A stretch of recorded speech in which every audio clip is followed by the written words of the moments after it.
Ein selber gemachter Bananencake mit Äpfeln. Wir machen den Taste-Test. Ich habe zuerst mal einen Bananenkuchen gemacht und jetzt tun wir den auf. Und zwar ist es richtig speziell. Jasmine ist schon hinten dran am Zuschauen. Ich habe nämlich noch Äpfel drin da. Und ich bin jetzt wirklich gespannt, weil das ist so mehr provisorisch gewesen.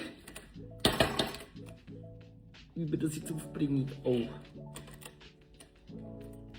Ich tue das mehr verbiegen. Hallo? Ah, weil da Kuchen ist. Es geht nicht auf. Bro. Ah, jetzt kommt es dann. Jetzt geht's auf.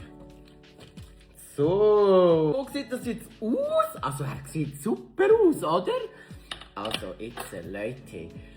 Bananencake mit Äpfel à la Cyril. Wir haben hier einfach im Livestream Hand mal Pi Sachen drin da.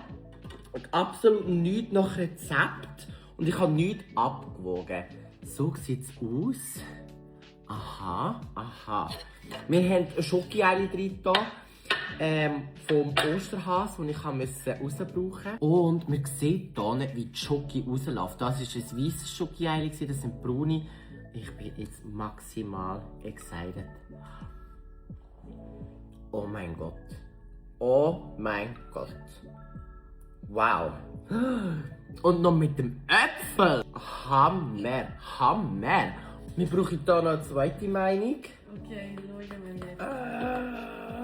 Ich bin extrem skeptisch. Also extrem. Ich weiss nicht, ob wir ihn noch ein bisschen länger im Backofen hätten drin lassen, aber er ist halt sehr juicy. Aber ich glaube, Bananenbrot ist es so. Ja, also es kommt darauf an, wie du das machst. Aber es sieht schon mal auf den ersten Blick nicht schlecht aus. Sie war sehr kritisch wegen der Schokoeile, die wir drin haben und wegen dem Äpfel. Ja, vor allem eigentlich wegen der Äpfel. Hm? Okay. Oder? Okay. Wie findest du? Es ist essbar und sogar gut. Wow, es ist essbar und sogar gut. Es ist Hammer. Ich würde das sogar jetzt fertig essen. Aha, aha, es ist sehr gut.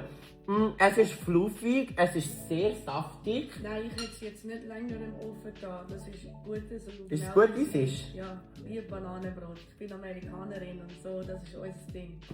Also findest du es gut? Ja. Also ist American approved.